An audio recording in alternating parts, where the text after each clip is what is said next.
Have you ever poured 3 months of your life, your hands, your memory, your love into something you made from scratch, and then watched the person you made it for hold it up in a room full of strangers and laugh? I'm 68 years old. I've been making quilts since I was 19. I know the difference between something that took 5 minutes and something that took everything. He knew it too. That's what made it worse. My name is Dorothy Callahan. Everyone calls me Dot. And what I'm about to tell you, I've never said out loud before. I have lived in the same house on Birchwood Lane in Asheville, North Carolina for 31 years. It is a small house by most measures, 3 bedrooms, 1.5 baths, a front porch that tilts slightly to the left, and has been tilting slightly to the left since 2003. When the oak tree roots got underneath the foundation and decided to make themselves comfortable, I have never had it fixed. I like the tilt. It reminds me that things can be imperfect and still hold. I am 68 years old. I retired 3 years ago from 26 years of teaching 4th grade, which means I spent the better part of my adult life explaining long division and the water cycle to 9-year-olds, and I loved nearly every minute of it. Since retiring, I have done what I always did in the summers. Only now I do it all year. I make quilts. I do not make quilts the fast way. I do not use a long arm machine or pre-cut fabric bundles from the craft store. I piece by hand, stitch by hand, and I have been doing it this way since my mother put a needle in my fingers when I was 19 and said, "Pay attention. This is how you make something that lasts." She was right about that, as she was right about most things, and I have been paying attention ever since. My son's name is Carter. He is 38 years old and lives in Charlotte, where he works in finance, something with investments, the kind of work that requires good suits and a confident handshake, and a vocabulary full of words that sound important, but mean different things depending on who is in the room. He is smart. He has always been smart. That was never the question. Carter's wife is named Bethany. She is pleasant in the way that a waiting room is pleasant, adequately furnished. Temperature, controlled, and not particularly interested in you. I am aware this is not a generous description. I have tried to arrive at a more generous one over the years, and this is consistently where I land. They have a daughter, my granddaughter Wren, who is 6 years old and has Carter's eyes, and I am glad to report, absolutely none of his wife's careful distance. Wren climbs into my lap without asking. Wren tells me her opinions about caterpillars with the full force of her conviction. Wren is the reason I drove to Charlotte for Christmas last year, when I had a head cold and my back was doing that thing it does, and I would do it again without hesitation. 4 months ago, Carter called to tell me he was being honored at his firm's annual gala. 10 years with the company, a significant milestone, he said, and there was something in his voice when he said it, a pride so carefully controlled. It was almost formal, that made me realize how much it meant to him, even if he would never say so directly. I decided immediately that I would make him a quilt. Not just any quilt. I wanted to make him something that told the story of who he was, before the good suits and the confident handshake, who he had been when he was Wren's age, when he climbed into my lap without asking, and told me his opinions about dinosaurs with the full force of his conviction. I wanted to make him something that said, "I remember you, all the versions of you, and I am proud of every single one." I started pulling fabric that same afternoon. I used the flannel from his first winter pajamas, the ones with the small rocket ships, soft and faded now, but intact. Because I keep things, I used squares from the t-shirts he wore through high school, the debate team shirt, and the one from the summer he worked at the lake camp that still, if I pressed my face into it and closed my eyes, smelled faintly of sunscreen and wood smoke.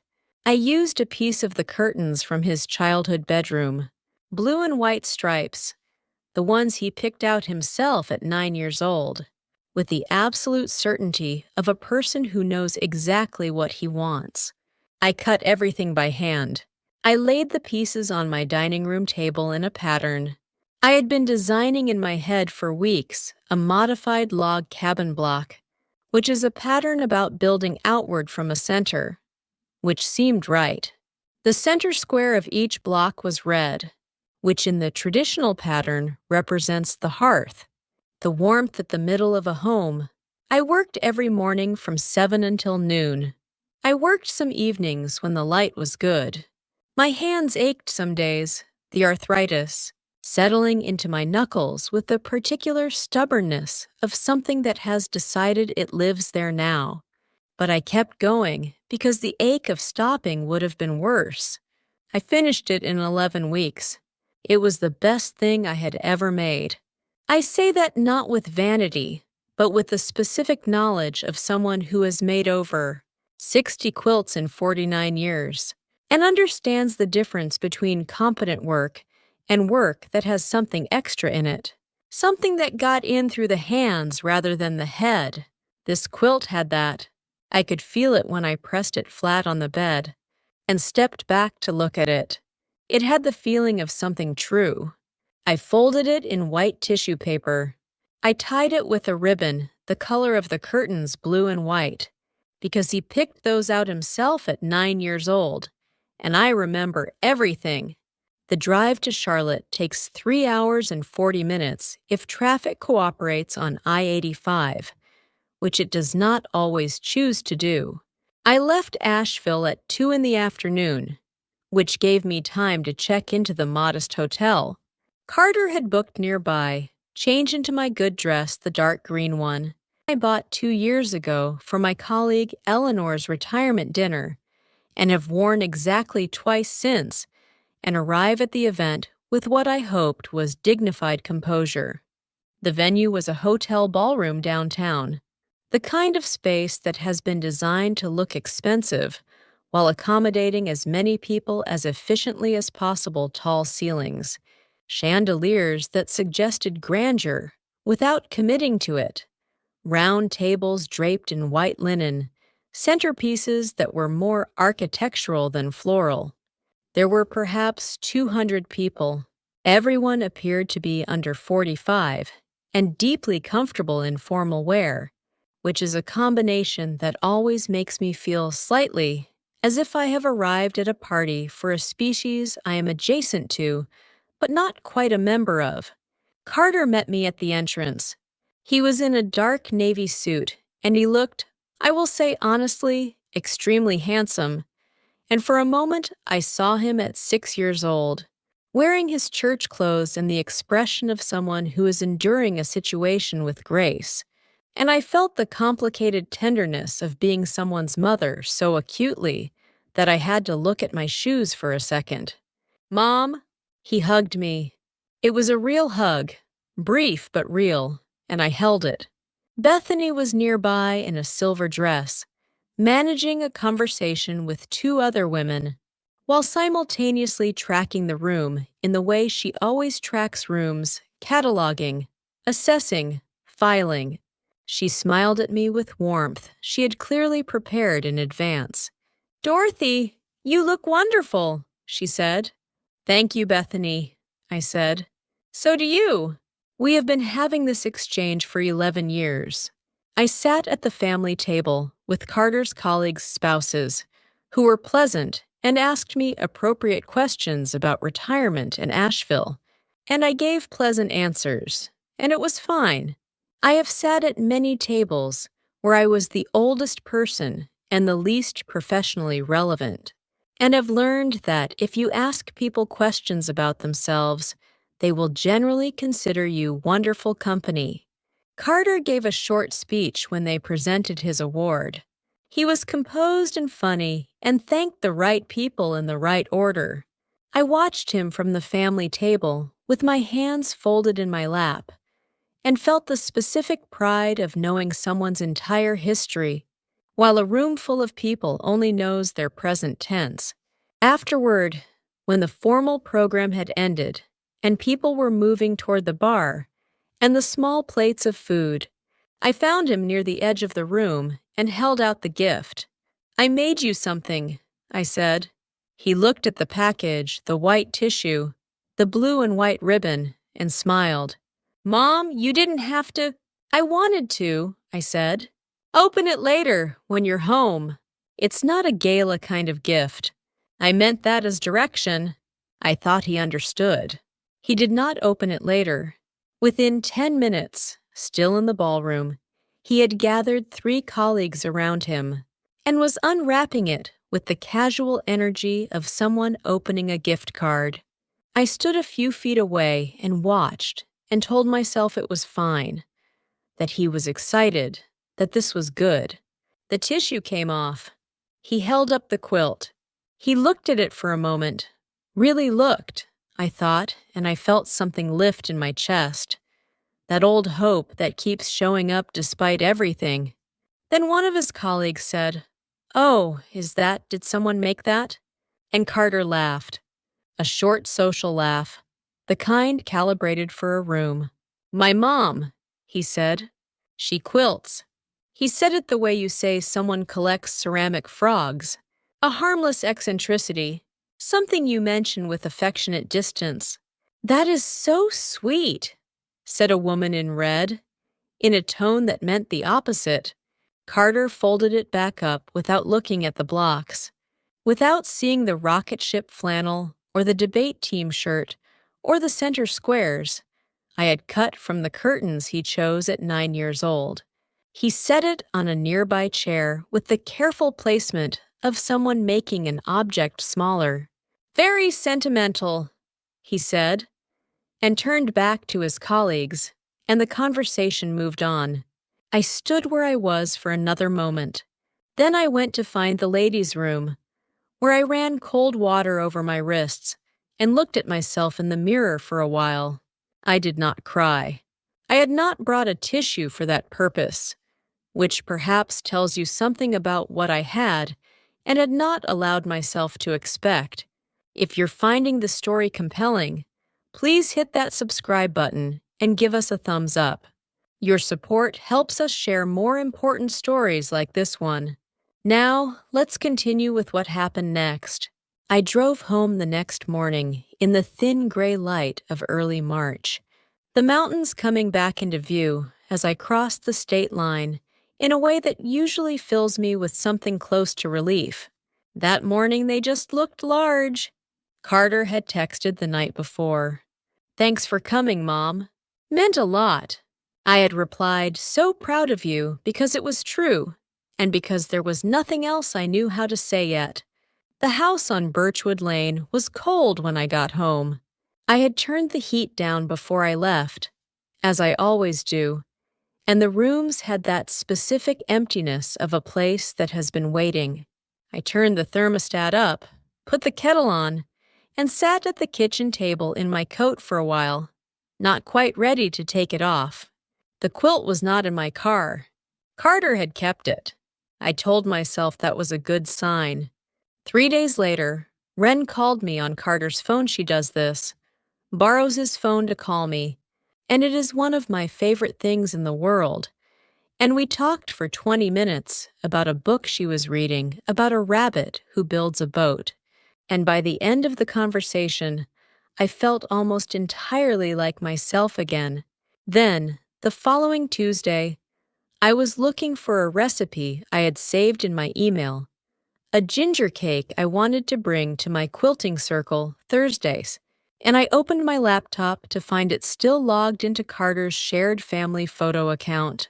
He had used my laptop over the holidays to print a photo for Wren, and had apparently never logged out. I was not looking for anything. I want to be clear about that.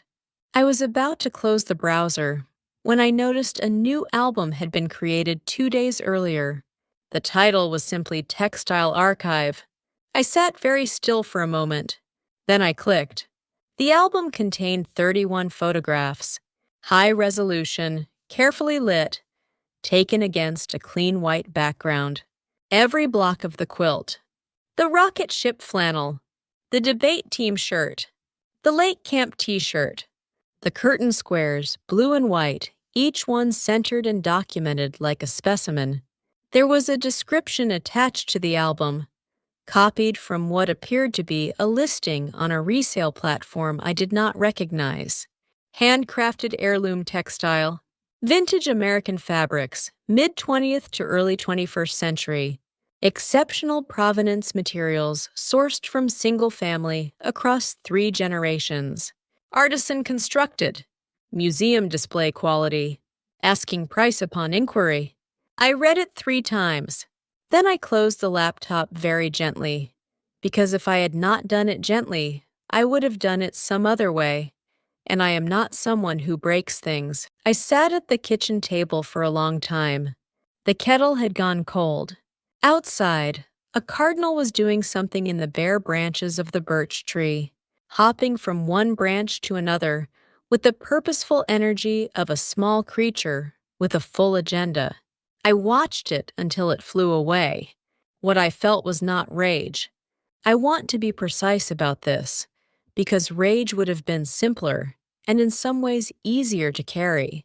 What I felt was something colder and more clarifying, the feeling of a thing you have half known for a long time, finally becoming fully visible, like a shape in fog that has always been there. And then the fog moves, and there it is.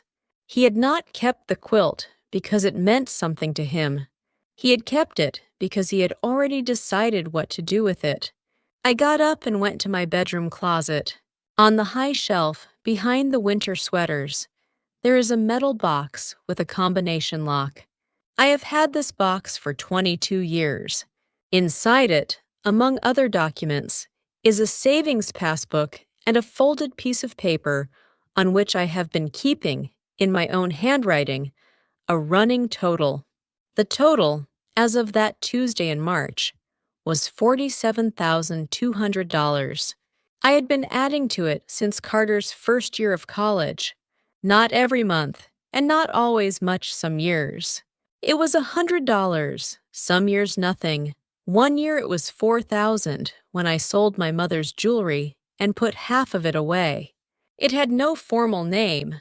I had always thought of it privately as Carter's layer, the way you put down underlayers in a quilt. The structural pieces no one sees, but that hold everything else in place. I took the passbook out and held it in both hands. Then I put it back, closed the box, replaced the combination, and went to make fresh tea. I did not call Carter. I did not send a message. I did not do anything that evening except sit in my sewing room, with the lights on and the radio playing low, and think, carefully and without hurrying, about what I actually wanted to do next. I'm going to tell you something about the women in my quilting circle, because they matter to this story. There are 7 of us. We have been meeting on the first and third Thursday of every month for 14 years, in rotating houses, bringing food and fabric and the specific candor that develops between people who have sat in the same room with their hands busy and their guards down for a very long time. The youngest is 59. The oldest is 81. Between us, we have raised 14 children, buried 4 husbands, survived 6 cancers, 3 foreclosures, and 1 flood. And we do not speak to each other the way people speak in waiting rooms. I told them on the Thursday after I found the album. I did not intend to. I had intended to bring the ginger cake and talk about fabric and go home. But Frances, she is 73, and has the directness of someone who has long since stopped having time for the indirect version of things, looked at me when I came in and said, "What happened?"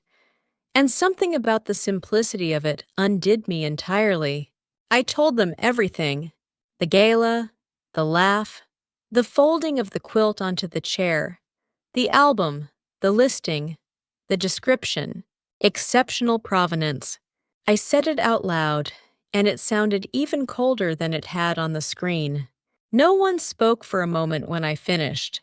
Then Marguerite, who is 64 and was a family law attorney for 30 years before she retired, said, "That quilt was made from materials you owned.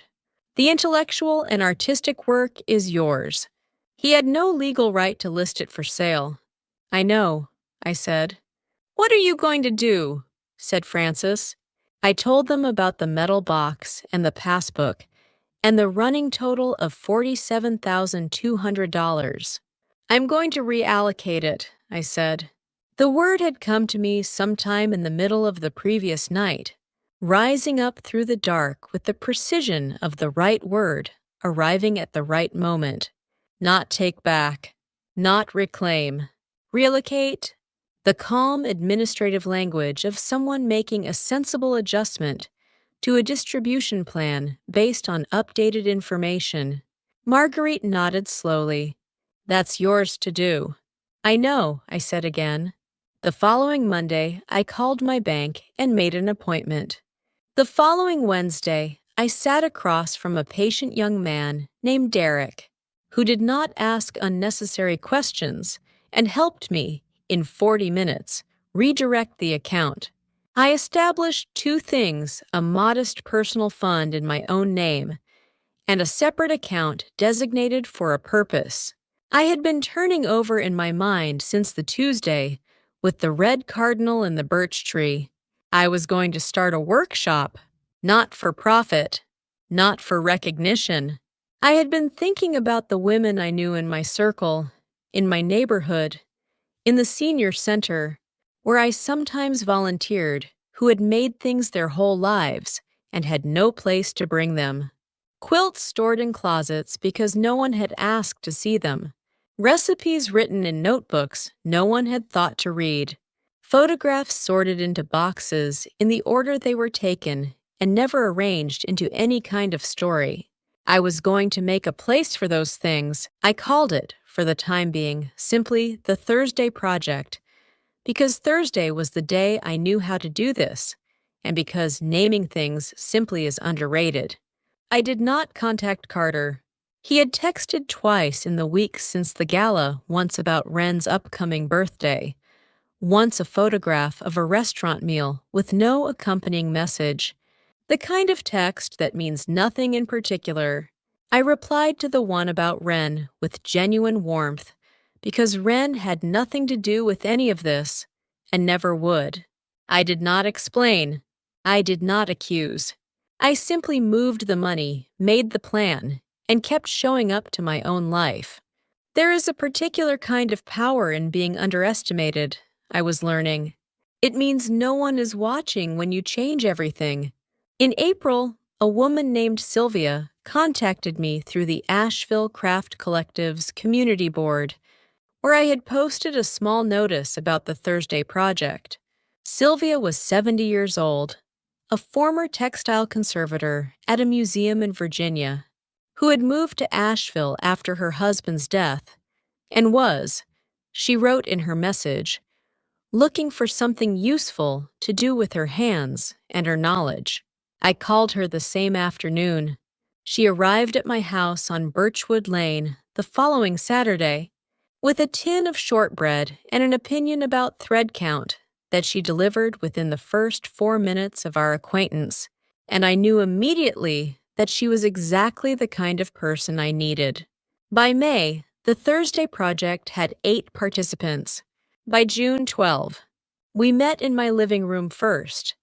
Then, when we outgrew it, in the meeting room at the public library, which the librarian, a young woman named Clara, who wore her hair in 2 braids and had strong opinions about community programming, helped us reserve for free. The women who came brought everything. Marguerite brought the quilt her grandmother had carried from Puerto Rico in 1951 and never displayed because she wasn't sure it was good enough. A woman named Helen brought 40 years of embroidered pillowcases she had made for children and grandchildren, who had accepted them politely and stored them in closets. A woman named B, who was 80 and had driven herself to the library with the absolute confidence of someone who intends to keep driving until further notice, brought a paper grocery bag full of handwritten recipe cards and said she wanted someone to tell her what to do with them before she died. "We'll make a book," I said. "Really?" she said. "Absolutely," I said. What I discovered in those Thursday mornings with those women and their saved and uncelebrated things was something I had understood theoretically for a long time, but had not felt in my body until then, that the making of things is not sentimental. It is not naive. It is not, as Carter's colleague had said in her carefully managed tone, sweet. It is the most serious and durable form of attention one person can pay to another, the decision to take time, which is the only non-renewable resource any of us actually has, and shape it into something that can be held. We deserve to know that. We had always deserved to know it. In September, Sylvia suggested we put together a small exhibition. There was a gallery on Lexington Avenue that showed community work in its front room. She knew the director, a matter-of-fact woman named Patricia, who came to look at what we had accumulated and said, "Without theater, yes, November, 6 weeks." The exhibition was called Made by Hand. It ran for 3 weeks. It included Marguerite's grandmother's quilt, Helen's pillowcases arranged in a long textile installation along one wall, Bee's recipe cards displayed in a glass case with her photograph beside them, and, in the center of the room, my quilt, the one I had thought was gone. I had asked Carter for it back in a single text message 3 weeks after I found the album. I did not explain why. I said only I'd like the quilt back. Please bring it when you visit Wren next month. He brought it without comment, and when he handed it to me, his expression had something in it that I chose to read as something other than nothing. In the gallery, it was mounted on a linen backing and hung at eye level, lit with the same soft white light that made everything in that room look like exactly what it was. The label beside it read, "Dot's Quilt, Hand-Pieced Cotton and Flannel, 2024. Materials sourced from one family's clothing over 38 years. Made as a gift. Returned, now here." A woman stood in front of it for a long time on the opening night. She was perhaps 75, with white hair and the posture of someone who has carried things for a long time and gotten good at it. She didn't say anything. She just looked. Then she turned to me somehow, knowing I was the maker, the way people sometimes know, and put her hand briefly on my arm. I knew exactly what she meant. The Thursday project is still meeting. We are 15 now, occasionally 20 when word gets around. Bee's recipe book exists spiral-bound, 83 pages, a copy in the library's local history collection, and one on my kitchen counter that I cook from on Sundays. Carter came to the exhibition on the last Saturday it was open. He came alone, without calling ahead, and I saw him before he saw me standing in front of the quilt with his hands in his pockets, reading the label. He stood there for a while. When he found me, he said, "Mom, I'm sorry." I looked at him. He is 38 years old. He was 6 once, climbing into my lap to tell me about dinosaurs. Both of these things are true at the same time, and probably always will be. "I know," I said. We did not resolve everything that afternoon. That kind of thing is not resolved in an afternoon. But we had dinner afterward at a quiet restaurant nearby, and we talked longer and more honestly than we had in years. And Wren called in the middle of it to tell me about a new development in the Rabbit with the Boat book. And I put her on speaker, and Carter laughed a real laugh. Nothing calibrated about it, and I thought, there he is. That's him! To you reading this, or listening, wherever you are, If you have made something that was dismissed, I want you to know it was not nothing. The time you spent is not recoverable, but it was not wasted. It was evidence of who you are, which is someone who pays attention, who shows up, who makes things that last. You are allowed to reallocate your time, your resources, your love. You are allowed to put them where they will be held properly. And if no one has looked at what you made and really seen it bring it to a room like ours, we will look. We will see. We meet on Thursdays, and there is always room. Tell me in the comments what have you made that deserved more than it received? I read everything. The Thursday project is fictional, but the need it represents is entirely real. If you or someone you love feels unseen, please know that communities like this exist in libraries, senior centers, craft collectives, and living rooms all over the country. You only have to look. The Quilt That Came Home is an original work of fiction. All characters, names, and events are invented. Any resemblance to real persons is coincidental.